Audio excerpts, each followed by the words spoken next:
welcome back to another edition of The Rake. Our guest today is a true OG of the game, been around since before I even came up, still around, still crushing the highest stakes. Jonathan Van Fleet, aka Apestyles, welcome to The Rake. Thank you for coming on. What's up, Never Scared B?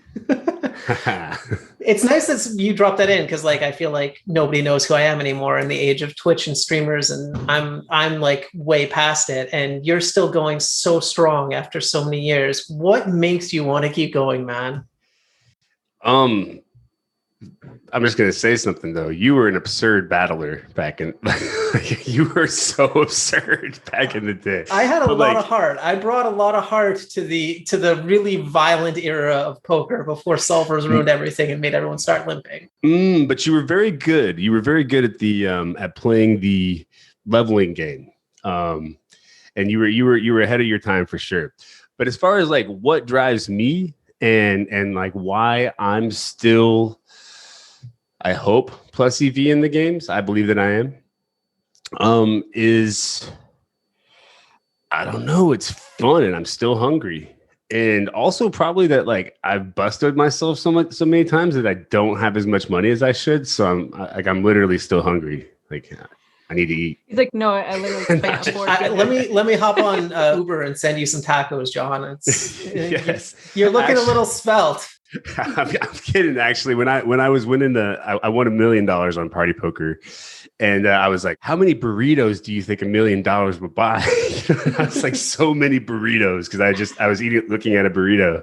So, yeah. Anyway, random story. Put things in perspective too. I'm just like, how many dogs can I afford with this, or how much food, like in some way, and it makes it real. Because if you just look at it in terms of buy-ins, it's not that cool. Like you're like, okay, well, I play 25Ks, like I could lose this back. But if you look at it in terms of like real life money, I feel like it's easier to envision like how much it really means. Yeah, we spoke about this on a podcast at some point where I can't remember who we were talking to, but we were talking about how you need to have like goals and you need to have things that the money is for. And if you do this whole like poker is all one long session thing and like, oh, numbers just go up in the long run, and you don't actually have like celebrate wins and attach meaning to it, and it doesn't improve your day-to-day life, you just burn out so much faster. So what's something other than a burrito you got yourself after that $1 million score? You know, I really didn't do much. No, I have to admit. Now, this time around, like, I don't know. I got inspired by Jordan, who has a lot more money than I do and drives, like a Hyundai or something. He's not about showing off or whatever. And also he's more just about not having leaks. Now, this time around, if I have another $1 million score, we're definitely going to upgrade the vehicle. But I really didn't do much. And the reason why was actually because, money's been a weird trigger for me in addiction before. And like at first I was kind of seduced by it when it first came in easy. And I was like a douchebag in the club who was like, shooting off the dollars, and being that guy, because I was like, okay, money, this is real. I'm going to use it somehow, and I've been that before. And I've also tanked in a lot of money in my life because of addiction. And so what I felt when I got that $1 million win was like, fear was there, like it was, yes, I felt good. Like I was like, yes, like relieved and all these things. And like, but not as good as I wanted to feel, to be honest. I felt like kind of like worried about what I was going to do with it. So what I did was I just went back to work the next day. I just coached and told myself I'm not going to touch it for a little while. And then it was right around when Bitcoin was like 16K. And then it went down to like 8. And I went on a huge downswing of the 25Ks. But yeah, anyway, but the answer is not much. I upgraded my car a little bit, but like, and I feel less like you got the ground effects finally. No, the Flow Masters, and I like that. Yeah, and I feel like less of a whale when I like pay for upgrades on apps and stuff. Okay. Pretty much it. I think that's good. Wow, that's sick. So you're playing like ad-free Words with Friends now after your exactly. I'm like so bougie. you got to treat yourself, man. I'm telling you, like it makes a difference. Yes. It makes a difference in your life. You can like subscribe to all the journalism now instead of going into incognito mode to get your like 3 free articles. You can like read everything you want to read on the internet guilt-free.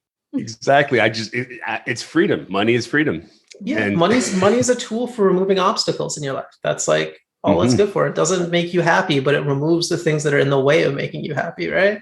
You still got to do the work. Well, I was going to ask you, like, see, I had a weird, like, I think that my reaction to winning $1 million is like, don't get me wrong, like in the following days, I was like I definitely did like lots of just won $1 million dances, like a lot. Like, can we see one of those? I feel like it would be fun to see one of those.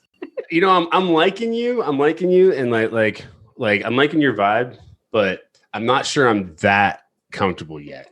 But sometime I might be down for you to see an ape dance. Yeah. But yeah, I was super grateful and excited. But like one of the feelings that I felt for sure was like this weird fear. I'm wondering if you had any experience like that, or were you just stoked when you won like that? I think it was like 800K. Yeah, I think it was a little more because I think it was in euros, and like the euro was like crazy at the time. I think I had a different, I guess, experience, although I was running it down right before that. I had run down like a lot of money and had, I think, my only losing year in poker the year before that. And like, I was down pretty close to case money and like getting 80-20 free rolls on Brian Paris' couch in Laguna Beach, like the 3 months before that, during multi-entry F-Tops week where he won all the money. I didn't have like a fear of the money because I always felt during that era like I could see what everyone else was doing wrong. Like to me, it was like the money is always going to come. I still felt confident that I was crushing the games even during a 6-figure downswing. And also like I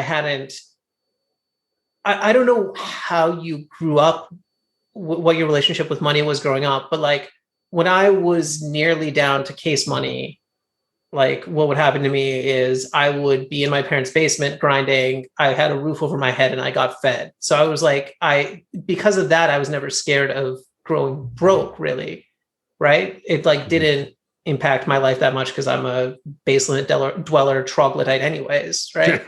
Like I just want to be alone and play dumb card games regardless of how much money I have. So I think that made a big difference in my relationship to the money, where like when the money was running low, I was never scared of what would happen if it ran out. I do think I've had a similar experience where I've had a lot of negative emotional responses to punting off stacks, where I just like run up giant chip leads and stuff and then punt off and it doesn't go well or whatever. And so I think I have had, not with money, but with like big chip leads in tournaments where like I play like 2 main events a year and I'm like the chip leader. And then day 2, I'm just like a complete nervous wreck and I punt it off. And I'm like scared of that happening again. So I have like an emotional attachment to not the money, but to my success and my precision of play and how I feel about my execution. That I think I get scared when I have that opportunity that I'm gonna fuck it up again. Mm-hmm. Well, that was like a couple of different things that I related to. The first is that I relate to the fact that I am lucky to have a safety net and parents that have money, and I wouldn't want to do that at all, but not everybody has that. Yeah, for sure. And like, as when I was coming up as well, like I think so much of it, like in poker, I started with $34 of my own money and ran it all the way up. But because I I was able to take much bigger risks because of that. And I don't know if you also, I mean, it sounds like you took a lot of big risks with bankroll over the years, but being able to take those risks, it hits different when it's not your basic human needs that are at risk anymore, right? So I've never placed like a huge value on money, but then when I went broke, then then I definitely saw it more, you know, when my parents wouldn't help me, my friends, like when I was using. So I definitely saw the value there a lot more, but I still think I have a slightly weird relationship with money. Yeah. And there's another thing that you said that I want that really hit me that I wanted to talk about, which was man, in the 10K the other week, it was either last week or the week before I played it was like a magical day. It was one of my mods was having a terrible day because of having a cancer operation, and I just decided to give 5% of my day and 5% to her and 5% to a cancer charity for pediatric children for pediatric cancer. Anyway, it worked, man. I was running like God. Like I was running so good that day. Like I had the stacks everywhere. I was super excited. That's not why I did it, but like I'm just saying, like it felt like the poker gods were on my side that day. And I had a huge stack going into the final table of the 10K. And I was just tired in the morning. And what you said, it was 4,000 or 5,000 people watching. And all of a sudden I just felt all this anxiety. I felt tense. And I think I said for like the first time, like, oh my gosh, I feel really anxious right now. Like, and my thought processes got much worse. And I punted off a stack. And there was like, I don't know if it's all because of that, but like, yeah, that was surprising because it had been a long time since I've been hit like that. And so I relate. Yeah, it blocks you up and you can't really think. And I found myself experiencing that more and more with poker. And part of the reason I've had to step back from poker is because I recognize it's not mentally and emotionally healthy for me, but I also recognize I can't perform at a high level when my brain is doing that. I can't think things through. Like I literally can't. And that's, you know, obviously frustrating, but I find it more worrisome. And kind of circling back to what you said about money not being the solution, I feel like I get, you know, very little else from poker except money anymore. At one point I felt excited and loved the game, and I'm not there anymore. And at one point I felt like I was, you know, I mean, I don't know how good I was, but I felt like I was one of the best at the time. And now looking back, I was probably in like the 1B, 2A tier for online MTTs, I guess. You're up there. You were tough. That's for damn sure. And like your results were really good. And so like, I don't get that anymore either. And so I find that,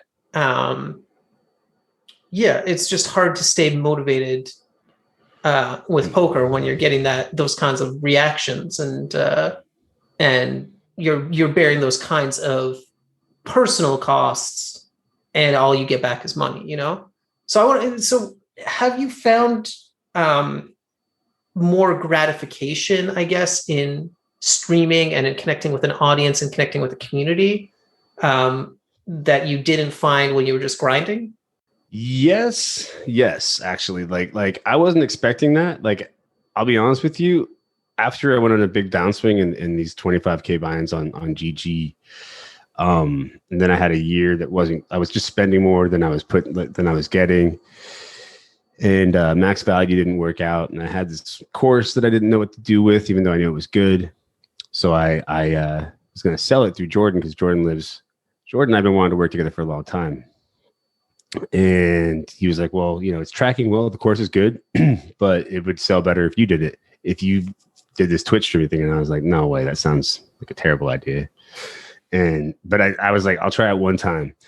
First time I play, I win a tournament and I get like pretty big numbers. Like, I don't know, for your first time, like I got like 600 or so, I think max. Like And then that sounds huge to me, but I have no context for Twitch. I'm not like I don't know. Yeah, it was pretty big.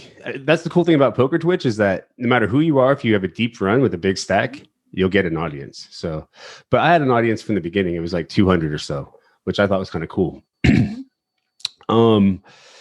And then I went on these huge runs in 5Ks, had like 4,000 or 5,000 people like immediately, right? So things just like took off. And before I really started streaming, I was talking to my old counselor, Jess. She's a addiction counselor and also a good friend of mine. And she was talking about how she had a bunch of difficult clients, but how it wasn't that tough because she was reacting with love to everything. And I don't know, the way she said it, like it hit me in a way. And I wanted to do that when I streamed. So that was kind of my inspiration for when I streamed. And since I started doing that, it's wild. Just like the community that's been built up around me has been like just awesome. like everyone is just I don't have much to compare it to, but it just feels like I'm drawing my people to me in some ways, you know, and it's cool that poker didn't really have like a inclusive community, or it was missing one, I think, in Twitch, and a kind one. And it seems like that's what's being built around me. And that's like more meaningful than money to me, for sure. Don't you prefer the completely toxic environment of Twitter? That's my people. I'm drawing them to me, the assholes. I like you. But no, I'm sensitive. But no, like I can actually take some shit and dish out some shit. And like, I don't actually get involved in that much stuff, but like that approach isn't how I've always been. It's where I've arrived at, like after trying to figure out what I'm all about, you know, and in the end, it's pretty simple. So, yeah, it's been awesome to be sweated on, but man, it is also a multiplier. Like when you're crushing and when you're like calling someone with bottom pair and everyone's like, oh, so sick, and like throwing your emotes out, you're like, yes, I'm the best. And like, you know, but then when you do that same thing, but they actually have it, and like, you know, Big Buck 69 is like, I would never have called that pair of threes there. What's that guy thinking? You know, like it's like, and they're like, he teaches a course. I'll never buy that course. And we're like, okay, you play like dollar tournaments, guy. Like, shut up. Yeah. I had the same. I only streamed for a little while, and I just really didn't like it. Like I had other voices in my head. It felt like, because it was like you're being judged, you know, by people who they shouldn't have an impact on the way you play, but it does mess with gameplay a little bit when there's even 1% of you focusing on what is the chat going to say when they see me do this. I luckily have some awesome mods like Bean, Millie, 8 and 8. But now that I mentioned 3, I got to mention some more. Oh, God, there's like so many though. Barb, Dos Keys has been helping out a lot recently too. Oh my gosh, there's Derby, Showtime, Richie Rob. Yeah, but yeah, there's been a lot of people. If I missed you, Anakin's been killing it recently too. Anyway, I got these great mods. Sometimes they're almost a little bit too intense. Like they're like the positivity police. And I'm like, hey, it's okay for someone to have a bad day or to with good intentions criticize my play. It's just when you're coming at me with some like, you suck, LOL or whatever. Yeah, like, exactly. Like that's. My mods are pretty good about getting that out of the way, you know. But can I just say, like, you lit up when you were like rattling off the people around you that support you. That was so nice to see. Like when you were just talking about your mods, it just brings a smile to your face, and I think, like you really have found what matters to you, and it's that community. And I think it's something that I found when I was grinding online. It was like that we were really starved for human connection in some ways. Like it was a very isolating job. And so finding a way to do it in a way that brings community together is super cool. And I think probably very, very nourishing in a way that we've been lacking for a lot of our careers. For sure. It can be. And it has been. And what I found is that, it's okay to actually go to some places that I'm not used to letting people see too. When you're there for 8 hours, people are eventually going to see who you are. You know what I mean? Like you can't hide yourself too much. So, and then like, what's been nice about that is that, that for the most part, the reception's been really good. And that's been cool. One thing that is kind of brutal, I think the experience as a woman, Twitch streaming is going to be worse than the experience as a dude. And it's such a bummer that that's the case. What? Yeah, but it's also kind of hilarious. But like you do get a little bit of boost at first of like, oh, people like, oh, let's just check out this girl real quick. But I also had, do you guys, Vampy, he doesn't play on the show, David VAMPLEW. Yeah. His wife, MARIANA, used to be a mod for me, and she would just come in and kick everyone out. A guy would be like, take your shirt off. She's like, see ya. She would just snap banning all the people until like I just had a nice little group that would come watch. It wasn't ever big, but that, you know, with having mods, like if you're a new streamer and you don't have a mod, it could get really ugly. It can get really harassing and gross. And like I could see a lot of new women streamers not wanting any part of that. I feel like once you figure it out and like you have a nice little community and you have a couple good mods, it's not that different from what you probably.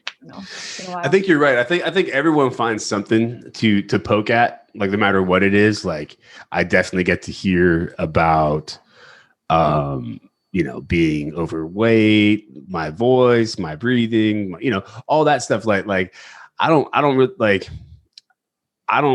really care, but I'm just saying that like people choose, they'll pick at whatever they have. And at some point, I just gotta like, I think I was talking about this earlier. I just gotta realize that stuff's about them, not really about me and like where they're at.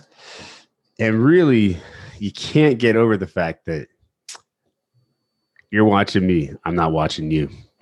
So that's the thing.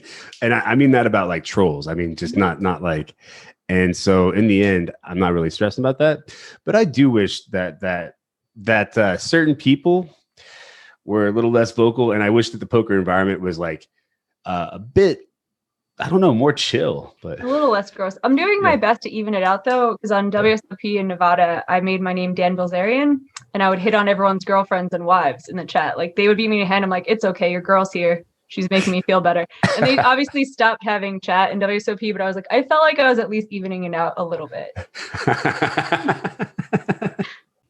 You know what? I would get a lot of that. I would get a lot of shit and harassment. Was for a while I made my profile picture on Stars Bone Crusher, who's the rapper who never scared. Yeah, and I would get people get so mad in chat and like call me all sorts of names and call me ugly when I had a black man as my avatar. It was wild how different it was. Although I do imagine if I was rocking this, well, you know what? How could you call this ugly? You can't. You can't. It's too gorgeous. Like there's no, if you put your real face in the avatar box, but for me, it wasn't like, it didn't hurt me because it wasn't me. I was kind of like funny, but now like realizing how much vitriol I got when I was, you know, like presented as a black man compared to when I was presented as, I don't know if I ever had my own avatar actually. I mean, it was a lot more than I got when I was presented as a dog for sure. Whatever. Yeah, absolutely. And I think that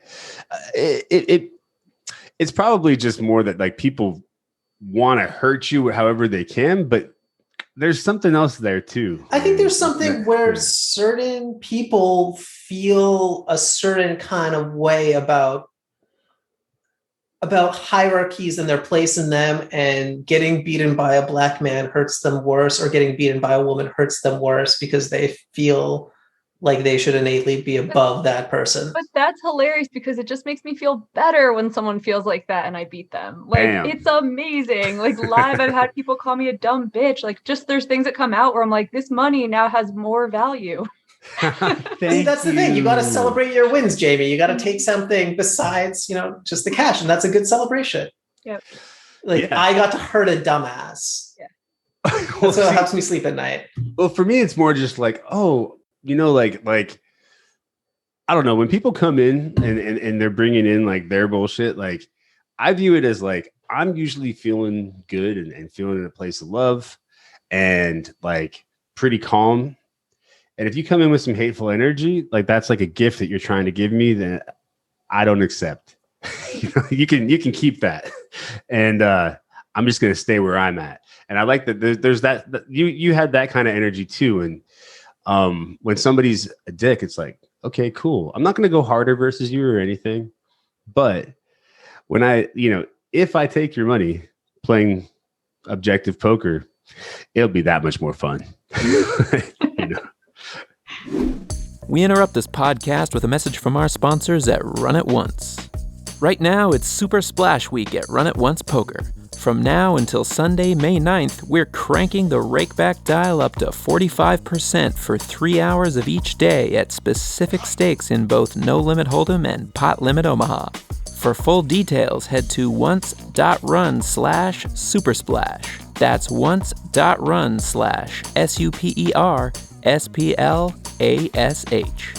And as always, if you're looking to improve your game, head on over to Run It Once Training, where you'll find the largest library of high-quality poker training content on the web. Created by some of the greatest minds in the game, including Run It Once founder Phil Galfond.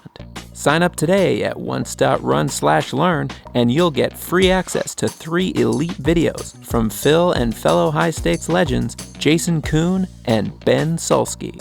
That's once.run/LEARN.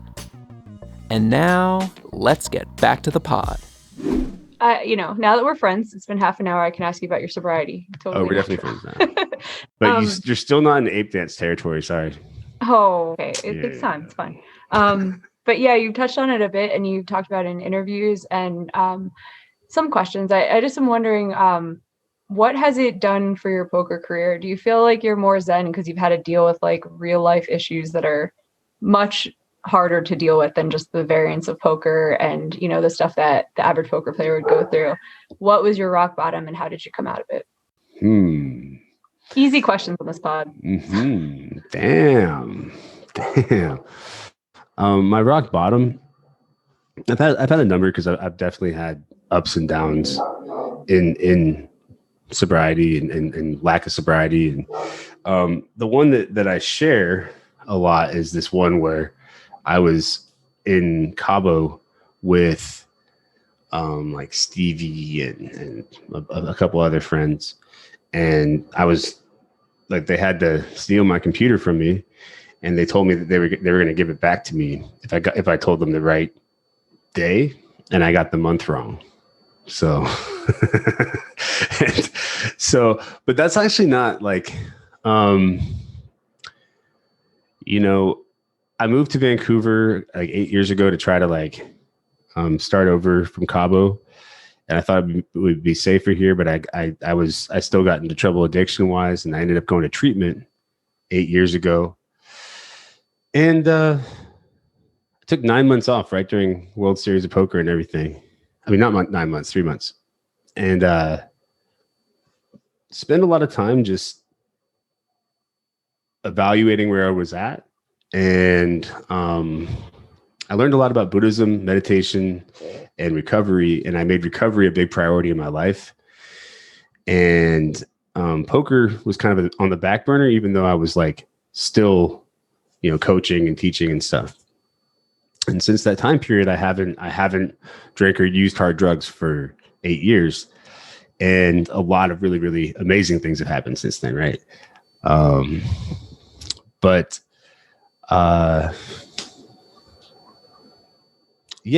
I first got out of treatment, I was broke as heck, and I just started teaching because I wanted to be able to plan my income. And then I was like, and I get paid like $100 an hour or something. That's great.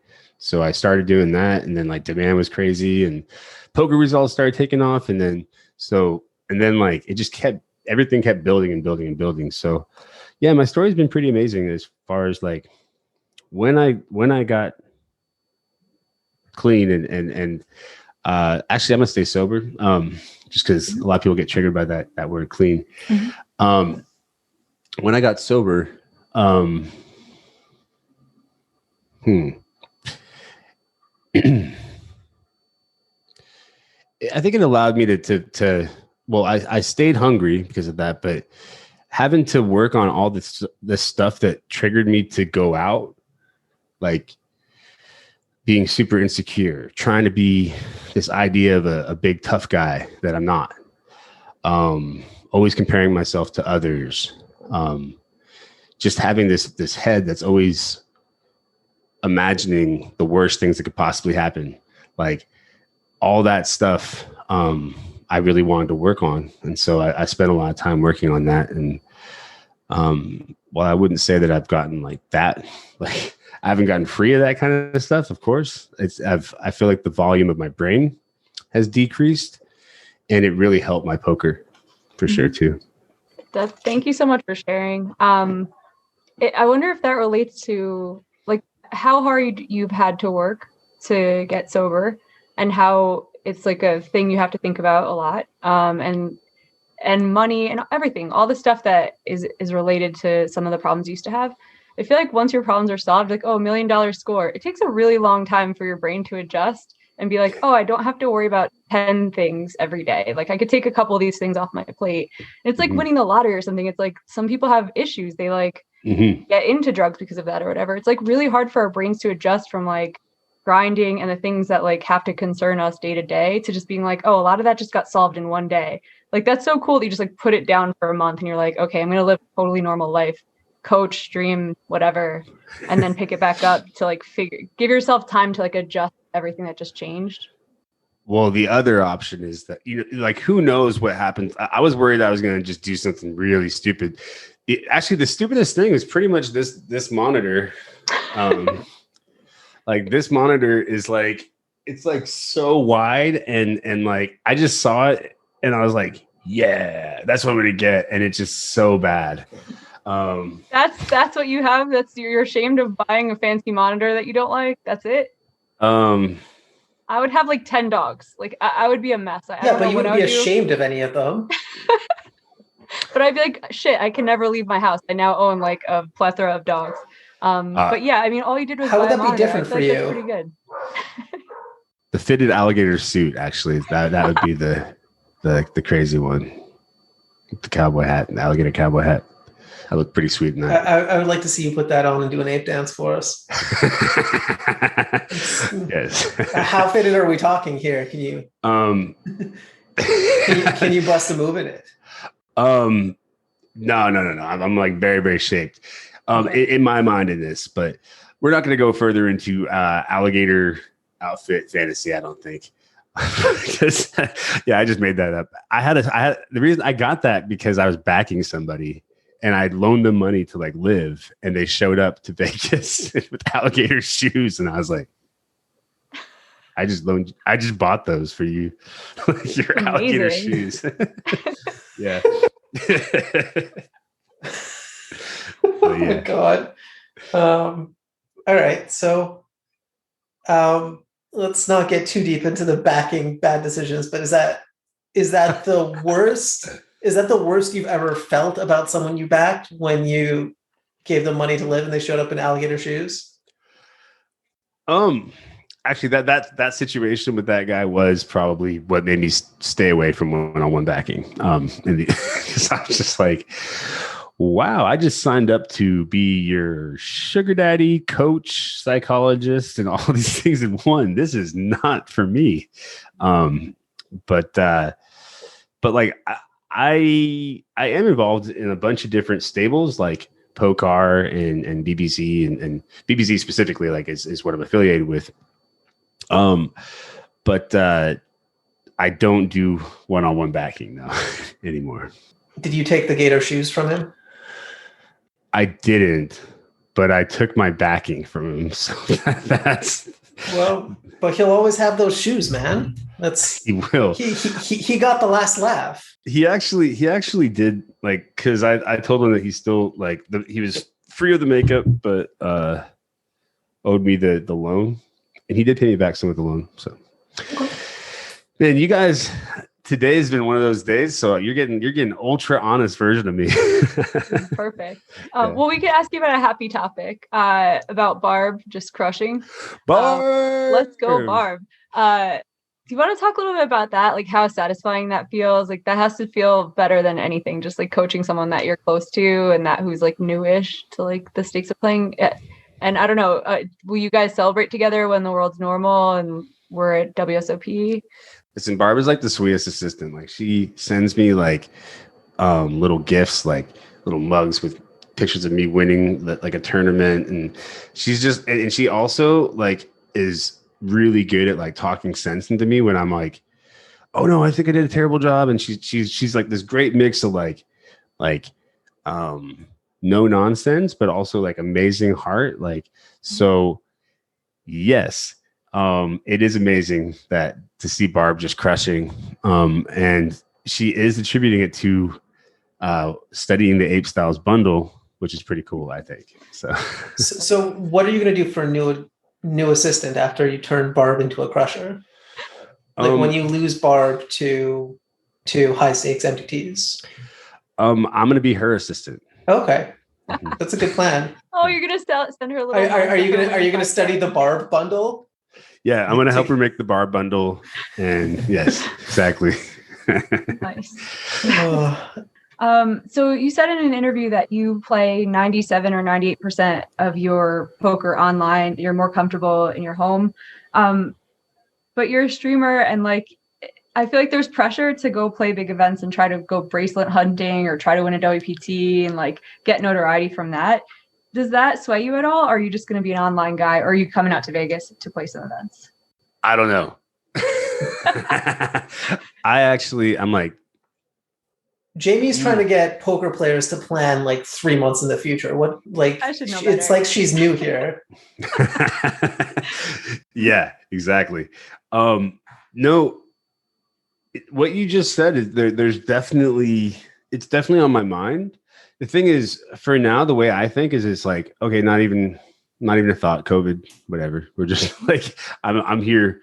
But yeah, actually, I do think that maybe a year from now or so that you might see me in more live events, because the last few times I played, I felt a lot more comfortable. And less distracted. Did winning the high roller in Montreal feel different from winning something big online? Yeah, it was better for sure. Do you think has that changed how you feel about live poker and your comfort level as well, to get a win out of the way? Yeah, I've often thought about that, about how if like a lot of my 12th places in like 2008 and 2009 in tournaments that were like first place was like 800K, a million, 1.5 million or whatever. If I had just top three one of those, I'd be like, yeah, I'm kind of a live poker guy. So my reads are just so sick. I got to play live. Meanwhile, exactly. You won the flip instead of losing the flip. Yeah, exactly. Yeah. Exactly. My reads are just like spot on. I actually recently, because I've been choosing right a little bit more often, I feel like I got online tells. Like I feel like I can see into your soul. No, you got the timing down. You know, like the difference between like an 8.7 second tank and an 8.3 second tank, and what it means now. My subconscious can smell your fear. Okay. I don't have any, so it's not going to help you. Exactly. But never scared. I don't mean you. I'm just saying like general you. But no, like I do. I'm like totally joking about that, but I do think that some more theoretical players discount the fact that stories don't line up kind of often when and people are giving you information with their sizing, their timing, all that, and that there is a human behind the screen there who is trying to make you do a certain thing, right? Mm-hmm. So I like to view myself as like GTO informed, but I also do think that there is an intuitive element that some players don't really embrace that I do. I think you ignore that stuff at your own peril. And I think that also, you know, as people move more towards GTO, obviously the the story should be lining up more, but you're still missing out on, if you're focused solely on that. I mean, the story should be lining up more for people who are playing GTO more, because the sizings and the lines should be more consistent, but you're missing out on stuff that you could use against players who haven't studied enough, or haven't their execution isn't what it should be of the strategies, if you're not dialed in that way. And I think getting dialed in that way, just the feeling you get, it makes a massive difference, especially if you are down to your last table of the day, and you can really focus on that, and you can block other stuff out, and your mind is clear. I think that's one of the things that you lose quickest when the anxiety gets pumping. It is. And I do think that the streaming can add to the anxiety a little bit, but I think that I've been kind of preparing to do this a bit. So I don't get in that place as much as I could.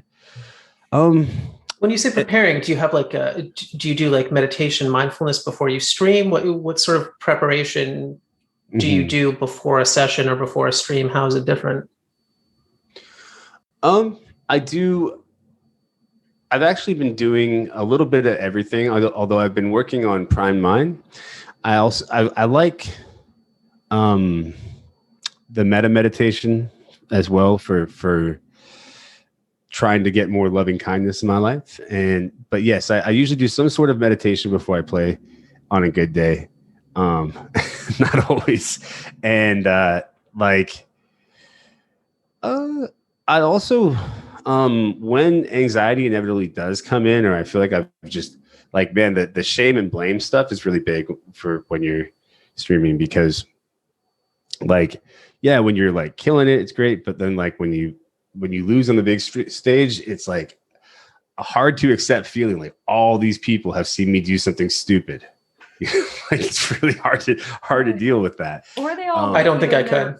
They like you and they're rooting for you. So even if you didn't do anything stupid, you do feel probably not great when you get ninth and you're like, oh, all these people tuned in because they saw me change it to final table of something huge. That's the first thing I did when I busted, was apologize. The 5K that was first place. I was because people had a piece and everyone was stoked, and then I just was out. And I just felt and that's a big thing for me, feeling like I'm letting people down. That gets me for some reason. So those are some of the things that I've had to work with. But you know what? I honestly believe that if you're trying to grow and do better, you're trying to work on the red lines, on the outskirts, not too far, right? But I've been streaming or playing in front of people and doing seminars for years, 10 years.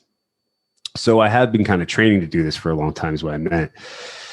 But sometimes, I got hit the other day really hard by an anxiety that felt actually kind of unbearable. And I was like, oh my gosh, what do I do? Tried to ride it, didn't work. I was just in it. But usually fake a tech difficulty. You're just like, oh man, Wi-Fi's bad. See you guys tomorrow on the stream. I might do that. I consider doing that, actually. Yeah. For your own mental health, it's not unreasonable to have to dip out once in a while when you're not feeling good. The fact that I was playing for cancer and for someone watching me, and that I had this stupid big chip lead. So that's just a stupid big expectation too, right? Because you're you got all the chips, and that feeling of the added pressure of people watching and doing it for somebody who's had a tough time and maybe giving her a good day. And shout out to Susan, by the way, who used to moderate once in a while on streams I was in too. She's Susan's wonderful. Omnipresent. How does she do it? Crazy. Shout out to Susan. Hope you're doing well. Yeah. But that kind of additional pressure, it was something new for me. I kind of think though, maybe take it off and maybe go through it. And then, because I used to be super scared when I played the 100 rebuy final table. So, maybe. Yeah, Yeah, it's a growth Just got to like opportunity. keep pushing, you know. Remember the old days when that was high stakes, the 100 rebuy final table? Yeah. Yeah. And the old days when people would look at 100 rebuy like, oh, that costs $800. Like everybody was just like, you fire through the reentry period. That's just what you do. All the good regs do it. Except for Apestyles, who figured out that was the only, I've heard this story from John before. You figured out that was the only like level that you were losing chips in was all the pre-rebuy levels, and you just stopped punting. Yeah, actually. You just figured out before everyone else that like you weren't just supposed to be like, pocket pair, just flip it in and hope something good happens and run up a stack. Stevie helped me too. Stevie was like, oh yeah, I love sitting at your table. You're like a rebuy fish. Stevie. You're like, what? What's that? What's a rebuy? That doesn't make sense. He's like, yeah. He's like, I hate playing with you when I'm deep, but if you're in the rebuy period, like you're just like a huge fish. And I'm like, what do you mean? I'm Apestyles. Do you know who I am? And he's like, well, that's how I view it. Like Sorrel at a rebuy table. Sorrel wasn't a fish back then at all. Sorrel was tough. But if he's at a rebuy table for that time period, for sure, he's a huge rebuy fish. He's going all in every hand. It was him and below above, right? Where the two ultimate just get a stack so they can try and crush the tournament and just stack building. Yeah. I think that whole idea, like, oh, rebuys, you don't want them to buy a bracelet. Go ahead, try to buy that bracelet. And I'll sit there and knit like I always do, and I'll play like really good hands pre-flop, and I'll be fine. Like, yeah, people don't think about that enough. It's like, okay, someone can have 10 rebuys to a 1K and have a better chance at winning a bracelet, but they're putting so much money in the prize pool, and the bracelets are ugly.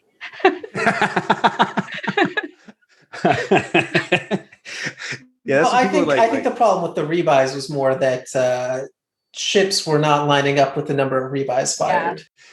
Yeah, but online there was the whole thing too, and like it would be cool if they brought back the unraked rebuy, but like they won't because there's no incentive. Why would they bring back the unraked rebuy when we now have the raked rebuy for every single tournament online? Yeah, for indefinite time periods. Yeah.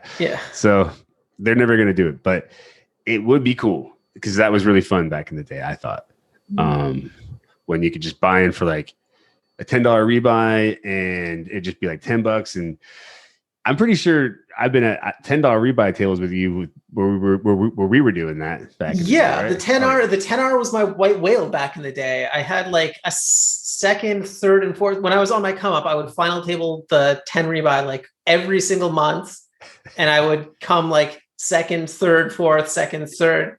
I think it was my first 5-figure score was coming second.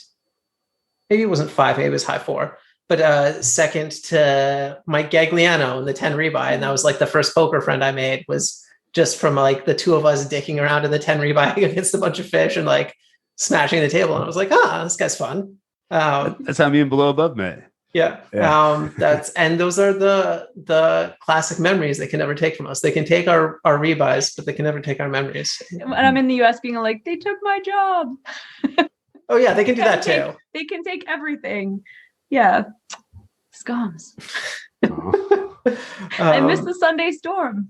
I miss it. You're talking about $10 rebuys. I was like, I lived with Clayton Newman and Ben Yu in Rosarito, and I woke up one morning during Scoop and I said, I am winning the Sunday storm today. I never used to say stuff like that. There was like 30,000 people in the field and I got 12th. So it's like almost a really cool story. Like as they're sweating me, they're like, you're really going to fucking win the Sunday storm when you woke up and said you're going to win the Sunday storm? No. I don't have one. That would be the most insane call shot of all time. It would have been insane. Yeah. That was the most anticlimactic story I've ever heard in my life. It's what? I'm so disappointed. I'm so disappointed. I was also quite disappointed, but it's weird because like I'm not very superstitious, but in like when I was down to 50 or something, I'm really going to do this. I was like, I think I'm really going to win $40,000 in an $11 tournament right now. And it was just so funny because like it made me realize that I kind of am superstitious because it's like a dumb belief to have when there's 50 left that you're going to win. It didn't used to be back in the day. That was like our belief all the time. When we got like, if there was 50 left in the big tournament, we're like, all right, we're going to win this. Like, everyone else is kind of dumb and we're just going to steamroll the field. Okay, that's because you used to win, but I would get 12th a lot. Okay. My belief was unfounded. I feel like it's a little bit of both.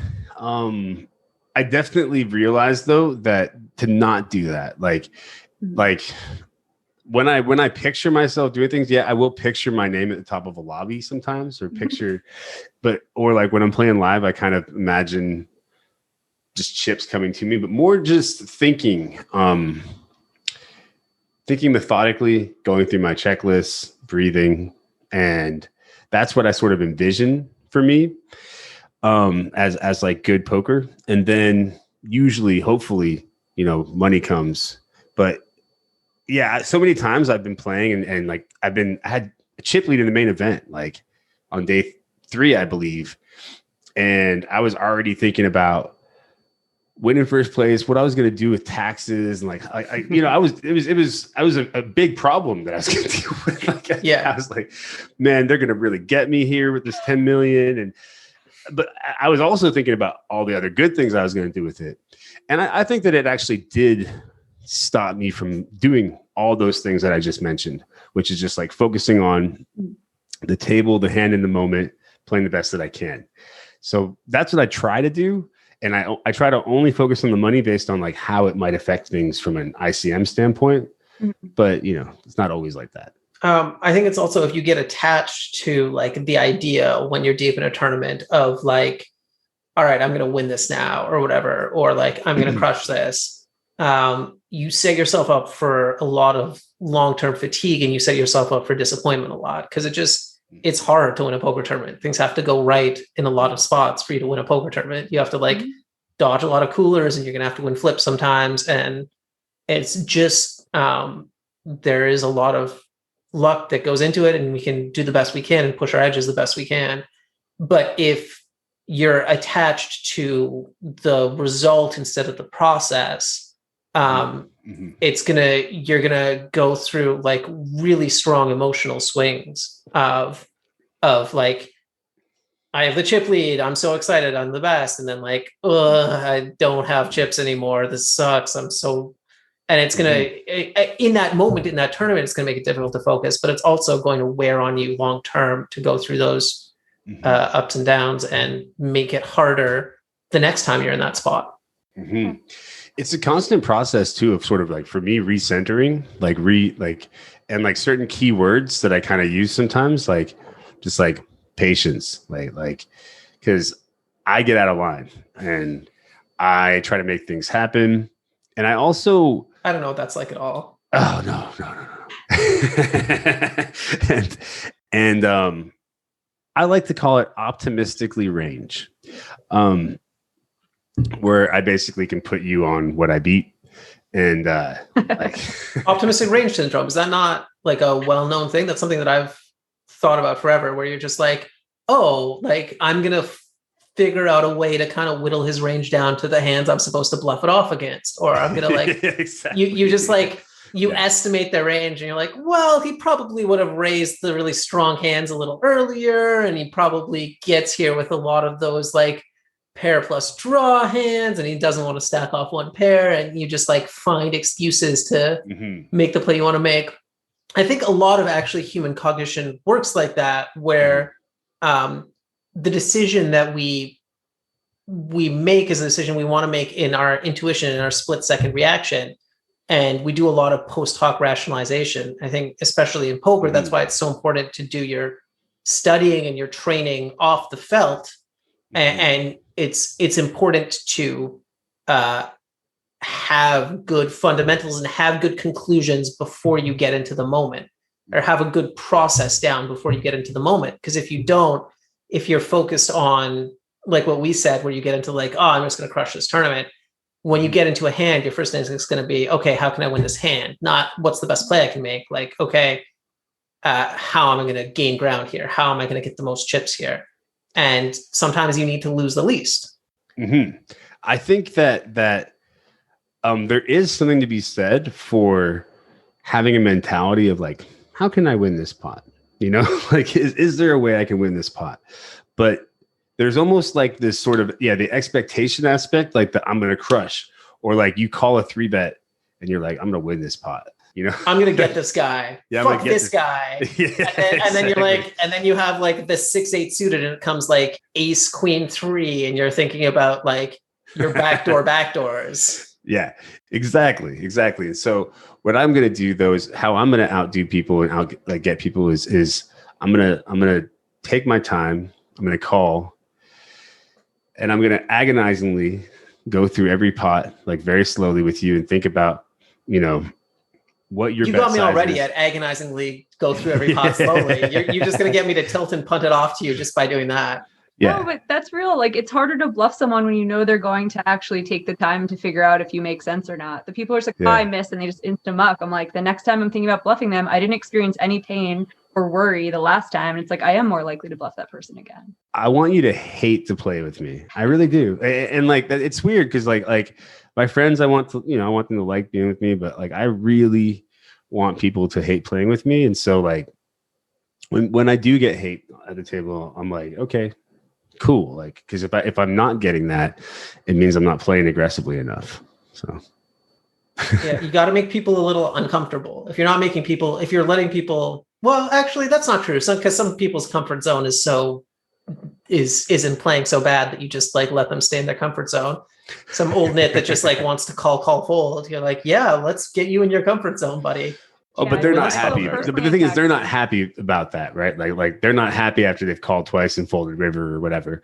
And so like if you're putting someone in tough spots and not letting them do what they want to do at the table, sometimes people will voice frustration, and that's just the way it's going to be. Yeah, I guess it's a different experience of what they want to do. I think for some people there is, I guess it's not a want, but there's like an emotional pull or emotional payoff to like, I don't want to bust here, or I don't want to make that mistake, or you know, there's just people who, rather than, you know, playing to like make the most plus EV decision, they're playing with some other kind of emotional payoff. And so I guess it's not something that they want to do, but it's like an avoidant behavior to avoid bluffing off, or to avoid calling off, or to avoid whatever specific thing. And then, you know, that's it. It might not be enjoyable, but it's comfortable.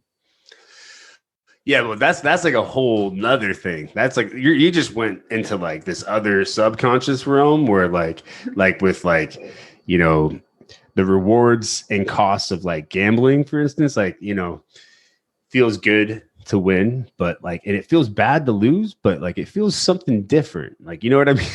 like that's it's almost anyway. Nope, I'm agreeing with that. Like it's not even. It's almost never been even, the like happiness of winning and like the sadness of losing. Depending on what my bankroll is, or like what my goals were in a tournament or something like that. It's like I really don't think it ever, like, I don't ever feel like winning feels as good as losing feels bad to me. And I think that's almost always true for humans. I think we're designed to protect our stuff more than we are to like gain other stuff, and designed to be risk averse. So like for equivalent sizes, I think getting more money always feels worse than losing the same amount of money. And I mean, like, also, I guess that's kind of, in terms of bankroll growth, that's actually like meaningfully true, that the money you gain is not worth as much as the money you lose, and the chips you gain are not worth as much as the chips you lose. So maybe, I don't know, maybe there's something there in human psychology that's working right. It would be weird. That would be like the first time. Poker players are just kind of sad all the time. Well, like justice. Yeah. Yeah, I mean, I think, you know, I've definitely thought about that a lot, how, you know, how we're wired to sort of be more cognizant of threats than we are to appreciate good things. And that's why I actually think that no one else is around. Like, not many people are around still. And I think that essentially it all comes down to that one fact, probably, which is that it hurts more to lose than it does feel good to win. And that is hard for people to deal with over time. And you're eventually going to have that downswing, or that moment that just kind of, well, for me, I decided it either made me or I was either going to in it for the long haul, or it crushed me. Yeah,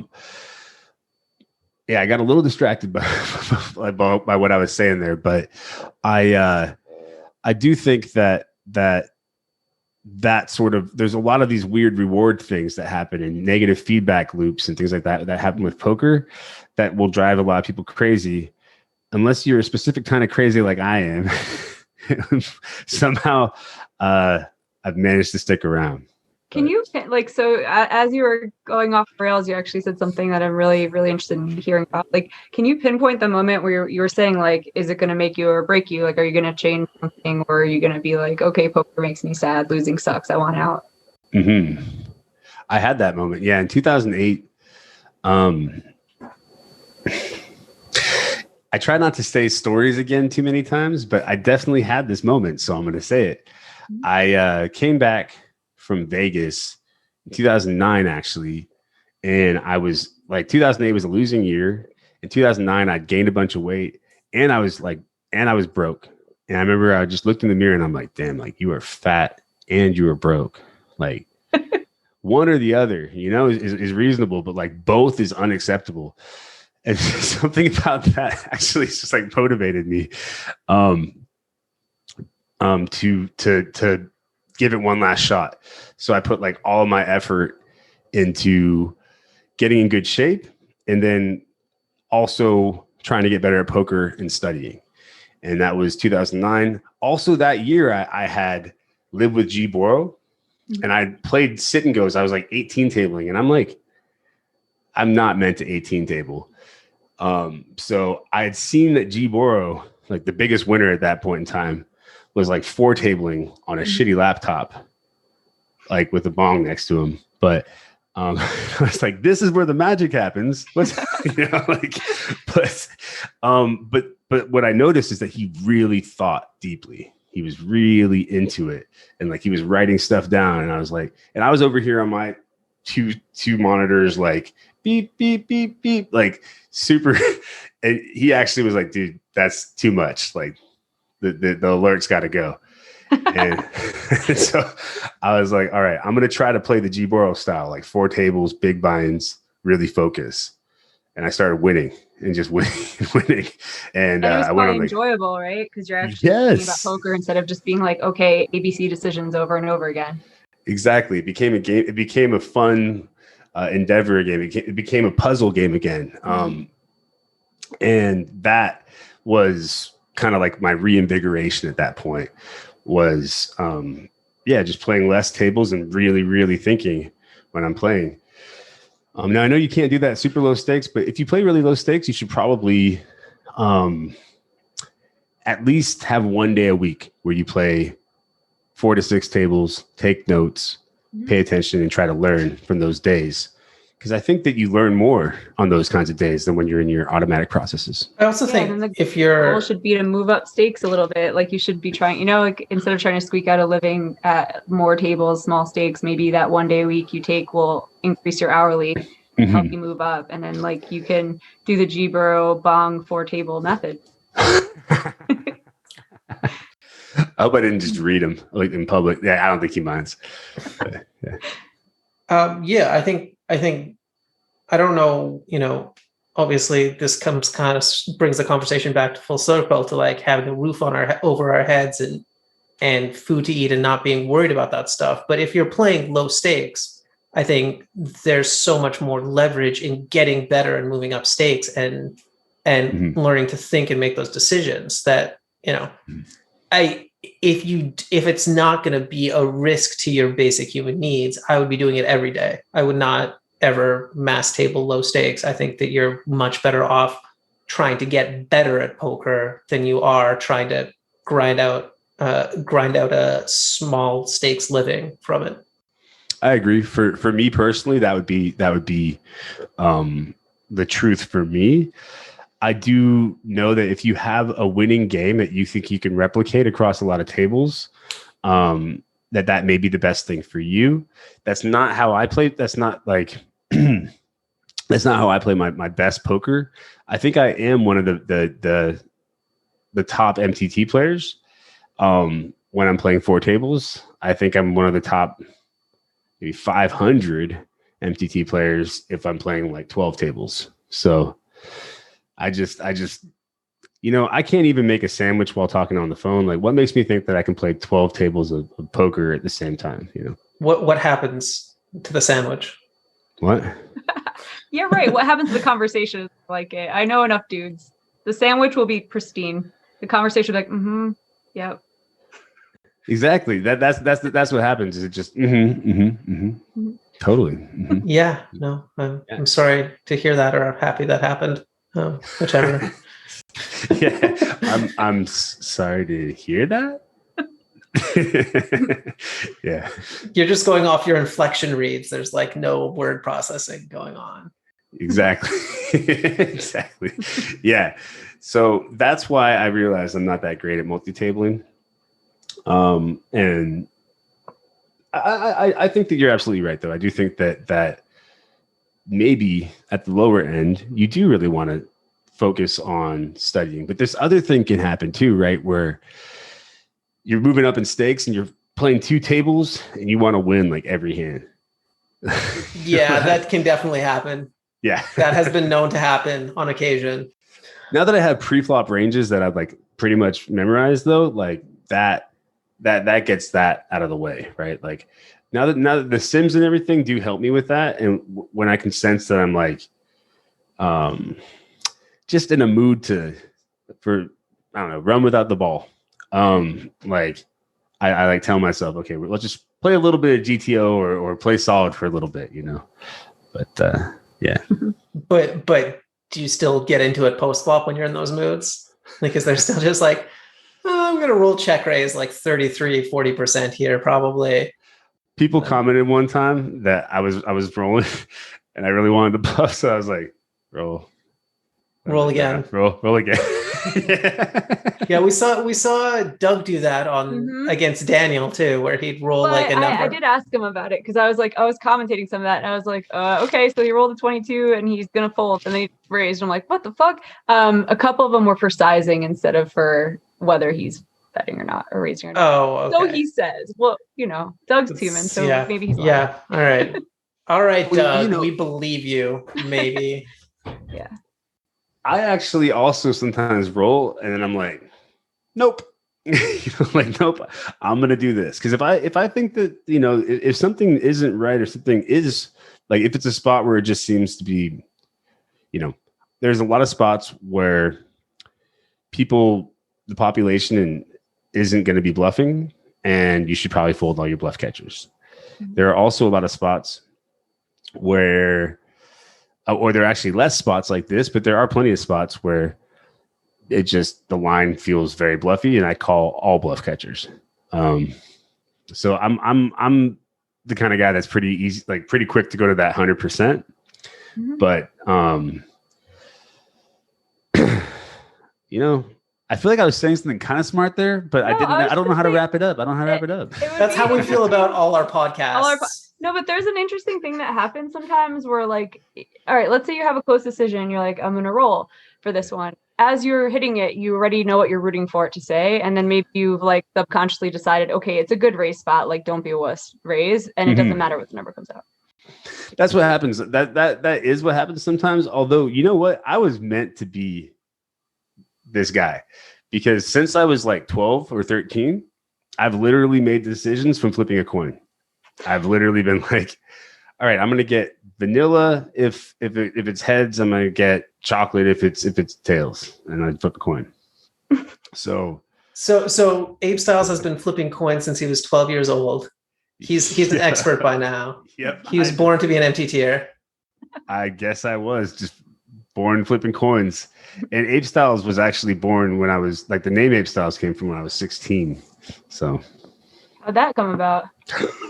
Oh gosh. You give us a cliff notes. We won't keep you for your whole entire night. I think yeah. My mom gets mad when I tell this story, but I don't care. I love you, Mom. Anyway, so shout out to Mom Styles. She my friend was taking mushrooms, and I was like the big hairy kid, and I morphed into an ape while my friend was on mushrooms. And we listened to this Cool Keith song, Sex Styles, and they just one night they were like, this whole ape story was a big thing. And then they were like, Apestyles. And they started calling me that. And I was like, I kind of like it. So I just kind of stuck with it. Do those, are you still in contact with those friends? Are they like, we came up with that. That's our Parker, guy. We made him Apestyles. Yeah, my friends Scott and Parker are like, that is so trippy. That's so weird, dude. I'm pretty sure they both like Scott. I turned into the ape. Scott saw me as the ape, and Parker was the creator of Apestyles. So shout out to my friends for making fun of me. Thanks. Thank you, Apestyles, for doing this. We loved having you on the podcast, getting some insight and loved your honesty and openness and talking about everything with you. Wish you all the best success in the future and the best, most loving community, because it seems like that's what really lights you up right now. It is. Also, do make sure to check out bbzpoker.com, the Apestyles bundle. Check out my Twitch, Apestyles Poker. I grind about 3 times a week and I play the highest stakes. Thanks for having me on, everybody. Much love. Nice to meet you, and I appreciate you and hope you crush.